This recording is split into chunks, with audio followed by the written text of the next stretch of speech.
Howdy, howdy, howdy, and welcome to the Snort Cast. My name is Diana Nguyen, and I am the host of the show for today. And if you can tell us where you are watching from, we want to know the audience are watching the Snort Cast, because we want to know where this show is reaching to you and where the laughter is coming from. So please tell us where you're watching from. And before I invite our guest who's waiting patiently, I would like to acknowledge the traditional custodians of this land, of the Kulin Nations, and pay my respects to the elders past, present, and emerging. It is so important at this time that we are living in to acknowledge the First Nations, the people who are here for millions of years, and that we continue the storytelling that they have given us so that we can share our stories and about what enriches us as human beings. So what is the SnortCast? The SnortCast is an interview show live here on LinkedIn and Facebook talking about funny stuff in life. And it's interviewing people like our guest who is coming on very soon to talk about how and why they use comedy in their storytelling. Now, if you want to follow us, we are on all social medias. Follow us on all the SnortCast on Instagram, Facebook, and there is also my website. And also this episode is supported by the City of Melbourne COVID-19 Art Grant. So with no further ado, our guest has been patiently waiting. I would like to invite our third guest to the SnortCast, Annie Louey. Hello. Hey. How are you, Diana? Oh, living it. Living it. I've been good. It's been we're in COVID-19. You know it too. I guess everyone's on the same board. Like, how are you? Yeah, it's without having a show to prepare for like I did last lockdown, it's definitely a lot quieter, and I have not a lot of comedy going on. So this is going to be the true test of whether or not I can handle being bored and having lots of time to myself. So yeah, I think it'll be okay, because I know I'm an expert at inventing bullshit tasks. I'm not allowed to swear. No, you can like enjoying even housework. Like I bought a new vacuum today. I think I'm addicted to like hand washing things. I love it. Now, before we launch on to asking questions about how you use comedy and how comedy is part of your life, we're going to watch a reel of your work. So you do this with everyone. It's so hard to watch yourself. It is. Here we go. And I met a girl at a bar when I was in Europe. She said she was Chinese, and I was like, "You're Chinese? No way, I'm Chinese." And then the next thing I said, I managed to surprise even myself. I said, "But your English is so good." I don't know if there's any culturally diverse people in the audience, but this is a question for you. Do you ever feel so Australian that you accidentally do a 360 and become a full-blown racist? Don't have to answer straight away. I've just got 30 seconds. Bye. My parents are not the smartest people. I'll give you an example of something they did. They named me Annie and my sister Anna. No joke. Yep. They never got through page 1 of the baby naming book. I've worked some pretty odd jobs. I once worked at a hotel doing catering, and the worst shift I ever had, a girl sat at a table and she was so drunk that when I started serving dessert, she just threw up. She just went, bleh. And because everyone else was so off their face, they just ate around her. Yeah, nasty, right? But it doesn't compare to my sister, who works at the Macca's on the corner of Flinders and Elizabeth Street. Like, yeah, that is rough, right? So I asked her, I was like, "What's the worst shift you've ever had?" And she said, well, one time I had to clean feces out of the bathroom sink with my hands. And I was like, oh, damn. How do you do it, man? How do you do it? And she said, it's quite simple. You put on the gloves, you start scrubbing, and then soon enough, your soul leaves your body. And that is Louey,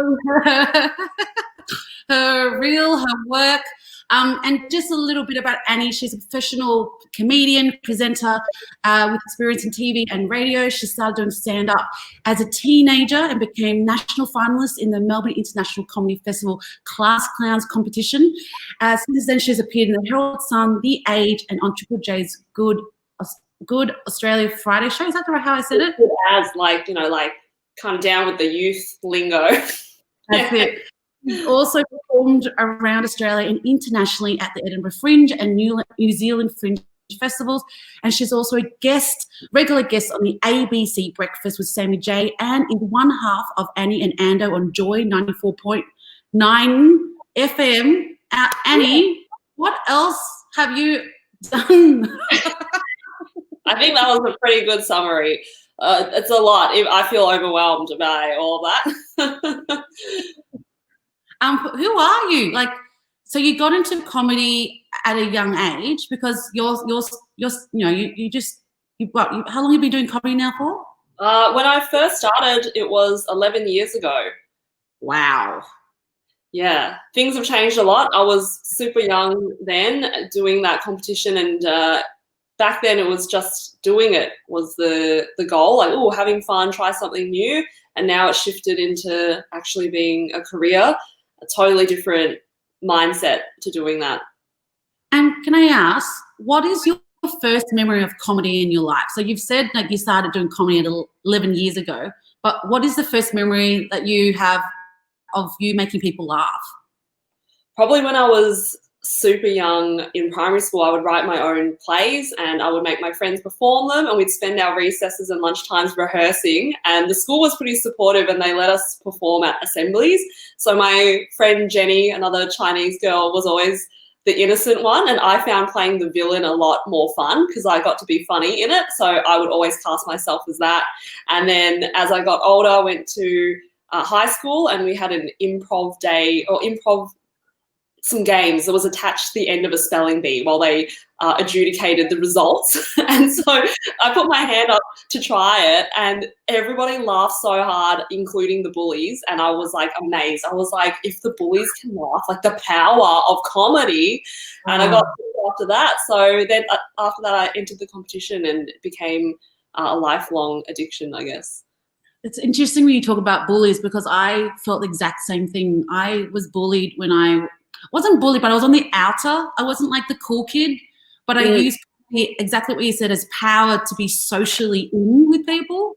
And, that's one of the reasons why I started the Snort Cast was that I used to snort as a teenager in high school, and I got bullied for it, and I stopped snorting. How did you, other than comedy, how did you overcome the bullies? Did you just have to keep making them laugh, or how did you change schools? not to get away from the bullies, but I happened to take the test for the select entry school, McRob, in Victoria. So I ended up changing there, and it's an all-girls environment, and that's when I really found that I could be the funny one, the class clown in the class, where that opportunity wasn't afforded to me at a co-ed school. So after that I realized that there were always going to be people who were smarter than me, and I think that was a really humbling experience. There's always going to be somebody better than you at whatever you do, so at least I could try to be funny as a alternative way around. And I ended up doing drama and art instead of the traditional STEM, which was very popular at my high school. And thanks. So Annie's saying either if you're getting bullied, get into comedy or move schools. Yeah.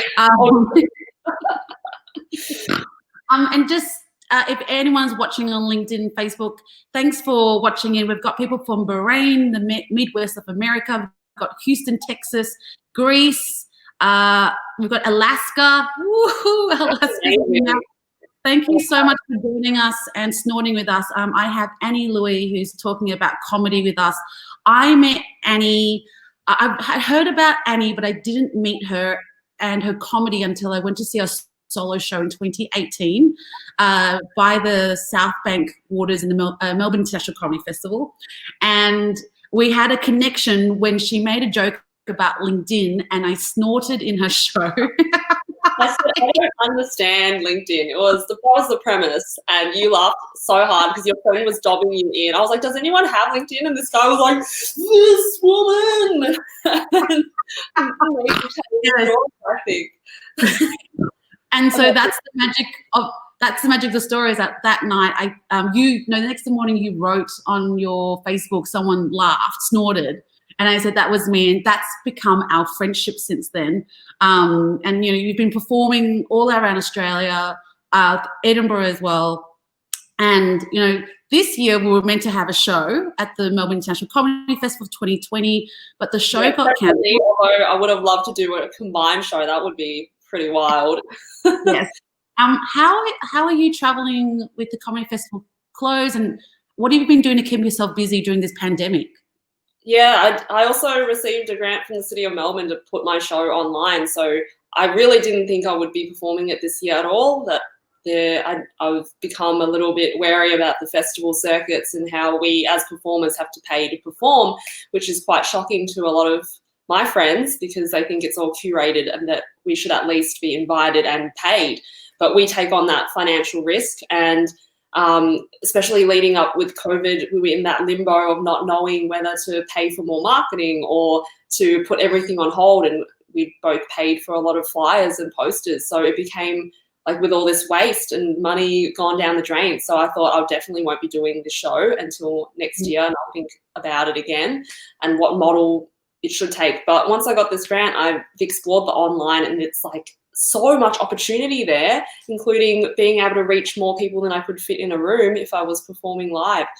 So I had a little 39-seater, and I would have had to get up on stage and churn that show out 23 times. And if you've seen the show, it's pretty turned into something quite theatre-y, like a one-woman show with like props and a pretty tight script. So that would have been exhausting to do that. So there's been some serious benefits that have come out of this whole period. And talking about comedy, and because the recent show you did move into this one solo piece that's now accessible to the world. Who inspires your comedy? It's a big question. So many comedians I look to. When I was younger, I borrowed every DVD at my local Blockbuster for stand-up, and back then it was all Aussie comedians like Will Anderson, probably some females that were there were like Felicity Ward, and but basically I didn't see anyone on the shelf that looked like me. So I think it wasn't until Ali Wong came along that I got super excited to be finally watching a special for someone who was achieving stuff in the game and someone to look up to. I really admire Ronnie Cheng as well for all his work, and his career trajectory is exactly what I would like to follow. There's a great podcast where he talks about being an entrepreneur, and being a comedian is being an entrepreneur because you are managing a lot of your own business. And it's I think for someone who's more logical, a good way to think about comedy rather than focusing so much on the creativity as well, because there's a lot of pressure there to like write out a joke, but at least like I can do a budget and I can also, run a website. Yeah, do all the admin yourself. It's called, and I call that the creative entrepreneur on LinkedIn. That we are being entrepreneurs. We market our shows. We have proposals. We get funding. It's all part of the entrepreneur process. And before you talked about Ali Wong coming onto the scene and Ronnie Cheng, let's talk about comedy and diversity, because obviously you and I are two diverse women here working in Australia, and I totally hear you about comedy and not seeing someone like us on stage. And that's how Fee and Me became a show at the Comedy Festival, because there were no theatre comedy shows that are on stage. What's your feeling about diversity here in Australia and about comedy? It's changed a lot since I started and had to go to all those dingy pub gigs, and I didn't feel welcome there. It wasn't a safe space. And now all these gigs are popping up that are trying to be inclusive or run by women or people of colour, and it feels really nice. Like, this is the best time to get into comedy, I think. And it's always been that no barrier to entry that has appealed to me, because it's so hard to make it as an actor here. Like, all the gatekeepers are shutting diverse faces out. So for comedy, you just walk into a club and you can sign up on a Friday night and get on and do your 5 minutes, and you might have to wait a couple of hours at first, but like they'll give you a shot. So that's the thing with so many different opportunities during different nights of the week. And I think Hannah Gadsby has given the same advice as well, because you can have an idea for a joke and get on stage somewhere that night and just try it out. So I think that's the beauty of comedy. So it's out of all the art forms, I think it has so much opportunity for diversity. And I totally hear you about the dingy room and being in a lineup, but you're not sure when you're getting on, and you end up going home late. And Ali Wong made a really great point in her book called Dear Girls, which is dedicated to her daughters, which she talks about you can only really say you're a true comedian if you do those dingy rooms, when you test out your work to different kind of audiences, that you're not playing safe. And that's and I find that a massive clash as well, when some lineups don't have many diverse spots for balance of men and women, and also for cultural and for me it's been gender. I've been very gender motivated, and that's why I started the SnortCast, was to be to allow more spaces for women to play. And you have also created your own lineup, which is called Lemon Comedy.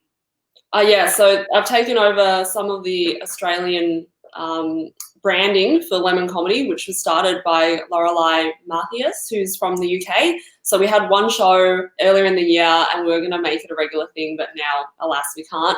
But I ran a room also in Brunswick East for a year, and I didn't advertise it as a diverse night, but just as a regular comedy night, and I would curate 5 to 6 acts each month, and people would sit down, and I heard a woman after 3 acts go, "This is a really good multicultural lineup." So I'm really happy that people would pick up on it, and I tricked them into having fun, suckers.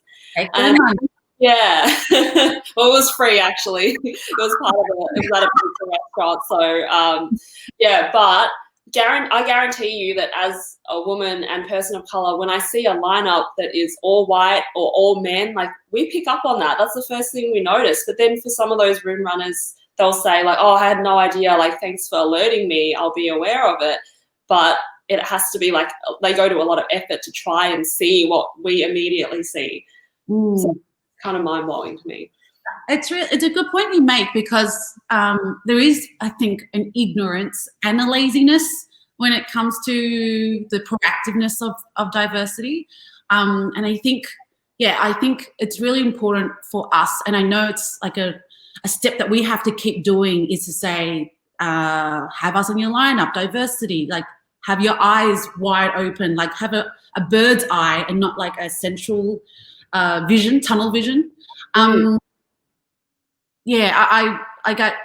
loved it when I went to see your Lemon show, because it wasn't just stand up; it was theatre. It was giving people a chance to try comedy. Can I ask, how many times have you thought about not doing comedy after a shit gig? So many. Like, the first year or two was basically me focusing on not giving up, because every single time I'd be like, "Nah, never doing that again."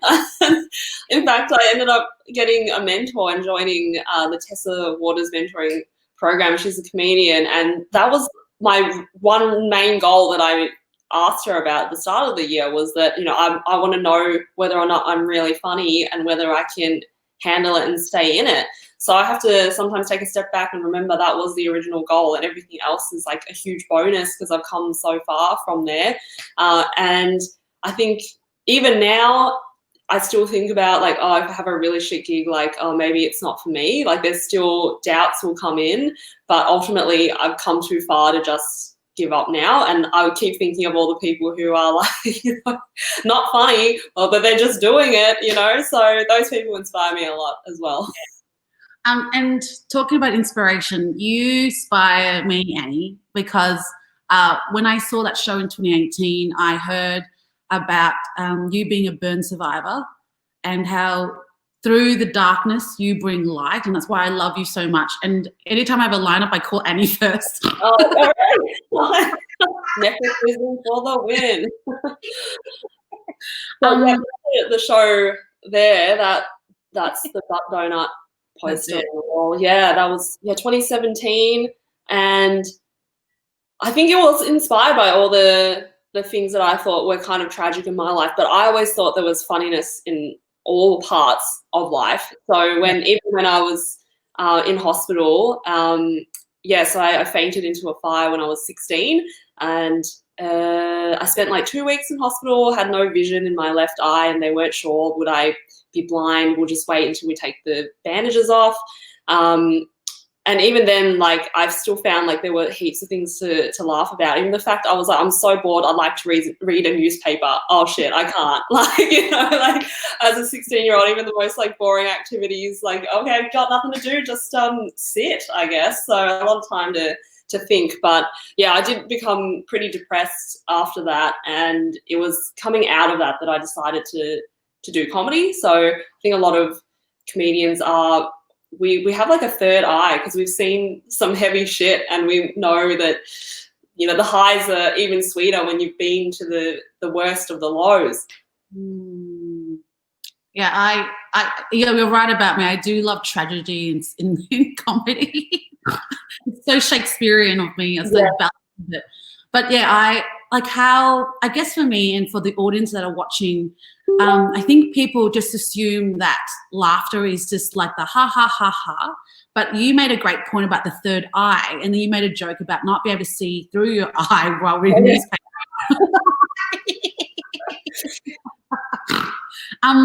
Why is those stories so important in comedy? Like, why do you think it's important for you to tell your story?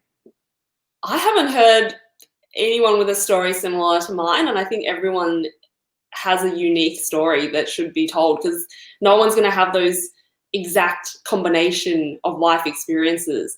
So even though, you know, we look similar, you and I, Diana, people might think when we're out that we're sisters. I think we've been asked on the dance floor.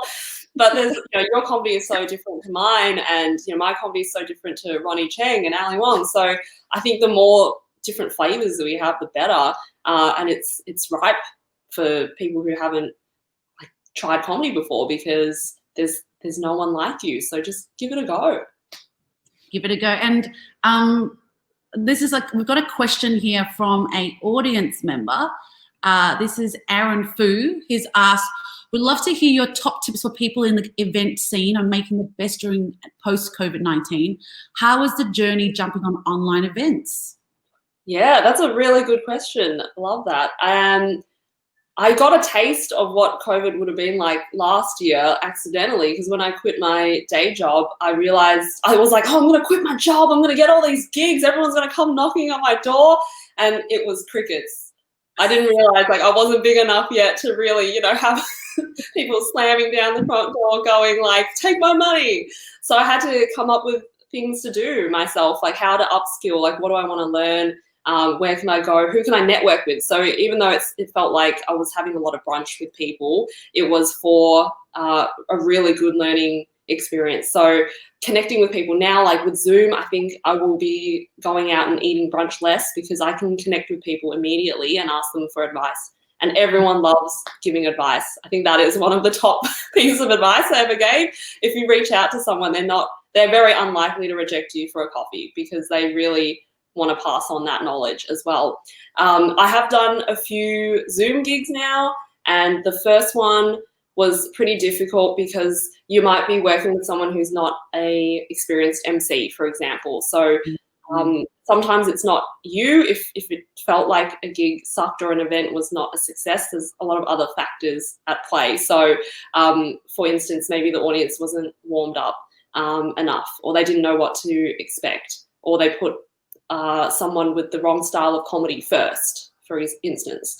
And now I've really grown to enjoy the online space, because even just having this screen here, there's a lot that you can't see, which means I could have props out here and you have a funny reveal, or I'm not wearing pants and all of that kind of thing. So it's been fun, and being able to, hey, there you go, being able to play with different backgrounds. That's been interesting, having your own slideshow come up, and like, you know, PowerPoints and stuff were always an easy crutch for comedy, but now, you know, we're experiencing something totally new, and it's not it's not old yet. So make the jokes before it becomes stale.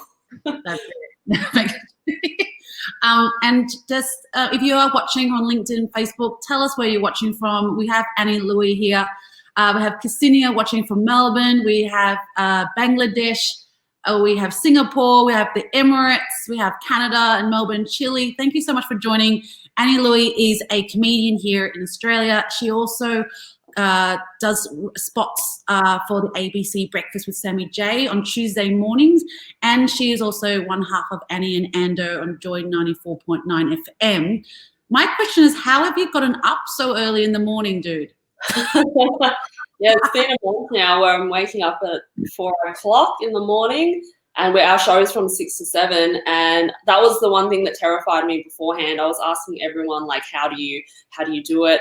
I was chatting to Dave Thornton, another Melbourne comedian, at a gig, and he did breakfast radio for a few years, and he said, oh yeah, it's freaking rough, and he would do maximum 2 gigs a week, and he knew he had a problem when he went to his local coffee shop and the barista said, so just the usual 4 shots? And he was like, what has my life become? And yeah, he's got a family and everything as well. So my strategy was to treat it like you're starting a new job, where you kind of take it easy on yourself for the first 2 weeks and don't be expected to bounce right back into some kind of routine. Like, don't worry if all you want to do is be a slug on the couch.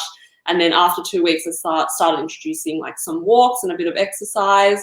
And now I'm kind of focusing on having dinner a lot earlier at like 5 o'clock instead of half an hour before bed, because I know that's unhealthy. Yeah, that's smart. I did have chocolate last night in bed. Yeah, look, definitely in the last 2 weeks, I've eaten a grilled cheese sandwich in bed while drinking wine. Oh, what a decadent life you're having in COVID, dude. It's amazing. I know. I'm living like a queen. And a question that I've been asking other comedians like Cheryl Lee and Kevin on the show, what's been your memorable performance? Because a lot of people here on LinkedIn are people who are speakers or wanting to be standing up on stage. What has been your memorable performance, and do you like hecklers? The clip that you played at the start, that was probably one of my most memorable, or the year after, same show, but they gave me more time. So I had 5 more minutes, and that was amazing to have that time to play and a giant stage and to have 2,000 people applauding, like giving you an applause break, which every single comedian wants. Like when you have a show, everyone's laughing, but then to really get that clap, God, it feels good. And I made sure to invite my mum, because some of those more important gigs, I want her to see, like, this is what it feels like to be successful in some way, so that she can understand this is a real job.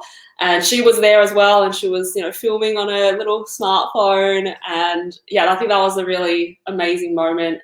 So much nervous energy though. For those like short, I think the shorter the time, the more nerves. So that 30-second joke I think I practiced the wording of it for a whole day, just over and over, because you don't want to do yourself a disservice when you had one job, you had half a minute and you fucked it. Like, I didn't want that to happen. No, that would be a nightmare. Yeah. On national radio, yeah. And yeah, that's probably that's how I felt when I did my TED talk in February, was that once I did it, I had no control about deleting it, like, because it wasn't my file, it's someone else, it belonged to them, and that was my fear. Yeah, I remember freaking out. And the question I want to ask you is, what is your tip to people who want to share their story? What would be a tip that you would give for someone who was like, I want to do comedy, or I want to share my story? Yeah, even if you aren't sure if you want to share that story, write it down, jot it down somewhere, because you're going to forget it. Even I have an idea in the shower and go, yeah, I'll remember that. As soon as I walk out, it's gone. Had a great idea for a segment on radio 2 days ago, gone. Should have written it down. Even the boring stuff, like maybe having a journal for this period, and then later on it could be something that comes back, or is I don't know, put into a time capsule one day, and like you look back and your kid's going to be amazed at what you went through. yeah, even if it's like practicing writing your story as like a Instagram post, you know, it's still writing. And that was one of my biggest problems, was imposter syndrome, because I had done a journalism degree but didn't feel like I was a writer. And I went to a lecture, like a, what do you call it, a seminar at Edinburgh Fringe, and they were giving a free talk on how, I think it was, yeah, marketing or, yeah, PR. And I asked, like, you know, I feel like I'm not a writer. And then they asked me what I did, and I said stand up. And they said, have you ever written a show? And I said yes. And then it was Laura Davis who said, well, then you're a writer. And I was like, yeah, actually it's true, because writing jokes, it's writing jokes. And you know, we have a script, and it could be like 30 pages long if you added it up. So after that, I had no problems with saying, like, my email signature says comedian/writer. Yeah. Yes. Yeah, yes. I can't believe it's Laura Davis who had to say that you're a writer. Yeah, I know. I'm like, I don't know. And if you don't know who Laura Davis is, a Melbourne comedian who's living in the UK, and in one of her shows, I watched that Fringe, Melbourne Fringe, she did it blindfolded on a ladder. Wow. I saw the other one where she's a ghost the whole time. She's she goes the next level to do stand up so that she can stand apart. And it was interesting when you talked about, like, how do we stand apart, because there is that thing where they group, you know, you and I, we're Asian because we must be similar in our style. We're very different with our style. Very, very different, which is good, because I do you and you ever do me. Why is it fun? We should swap sets one day and try to. How do you stay with your style? Like, how do you write your style? What inspires that style? Yeah, after a while of doing it, you find your voice. So I'm quite confident in knowing, oh, that is something I would say, or that would work because it goes along with this other collection of jokes. And I think, I can be pretty dry. Like a few people have said I'm like Judith Lucy. So I feel like I am more her than even Ali Wong. So people, you know, try to just see the similarities in what you look like, but like, are you listening to the material? Yeah, I'm not afraid to go into the taboo topics. Like, I'm now, you know, doing material about like breakups, like, or death, or stuff that has a lot of swearing in it, and my mum hates that. So yeah, breaking down stereotypes that way. Are you swatting a fly? Well, I think it's really important that as comedians we flow as much so that we can find who and what we are. I think, like, you know, there's like superb comedians who found their style so quickly, but I think it's really important, and especially now with the pandemic and being online, I think we need to be able to adapt and change. And I've done some stand up on Zoom as well, and I felt it was so awful. Although you live in front of the camera because of all I do. But because right now you're my audience, and the audience I only have right now are comments from my LinkedIn community and Facebook community. That's the audience. But that's, I think, what's been missing. The language has been energy. You know, when you walk into a comedy stage, immediately you can tell there's going to be a shit crowd or a good crowd. Like, I think you can win them over though. Some audiences have really surprised me. Like, I went and did a gig that was the guy who had organised it. His dad is a dog breeder, and we went out to it was like a shed, and there was all these like dog show people, and I got nothing until like halfway through the set. There was a roar of laughter, and then this guy, and I think he only had like a few teeth, he was like, now that was funny, and very aggressive. Like, you know, I managed to win them over, and then I was like, actually, that's a slap in the face to all the jokes I did before that joke, and all the other comedians who had been on before, because he was clearly not enjoying the entire show. Yes. Oh man. And what's the future now with your work, Annie? Like, what are you up to now? What's the next couple of months looking like for you? Doing radio until gigs come back, because I think it is a good opportunity to just try it out. Since there's nothing happening at night, I can tuck myself into bed, and I think probably continuing working on expanding, like what can I sell? Like what wares have I got to peddle? Because like other than my show, which is online now, still available for purchase for 15 Australian dollars, I don't have a lot of other, products. So I'm thinking, yeah, there must be something that someone would like, whether it's training, what can I offer the world? So I'm going to rethink that. Yeah, no, I love it. Annie, thank you so much for joining me on the SnortCast. No problems at all. That was super fun. Thank you so much. If you want to catch Annie Louey, it's all her links are on the bio, so click on that. She does have a show which you can buy for $15. You can catch it and watch it. There's blood and there's a couple of costume changes. That should be the slogan. There's blood. There's blood. Yeah. Oh, I think we'll drive away all of the people that I don't want to watch it. So that is a good filter. Yeah. We did experience everything during this COVID, I think. But thank you so much for joining us on the SnortCast. Annie, please catch her on the radio. She's on Joy 94.9 with Annie and Ando. She's also live. She's a regular guest on the ABC Breakfast with Sammy J. Go to her bio, check her out. She is one of my favorite comedy friends, and we've been there. Controversial. We've been there for each other when shit got hard. So I value her friendship very much. So feelings mutual. Yeah, thank you. Thanks for joining us on LinkedIn and Facebook on the SnortCast. We have a special interview this Thursday. We'll keep you posted about it. Follow the links below, and we'll see you next week. Bye. Yeah. Thanks, Annie. Bye. Bye.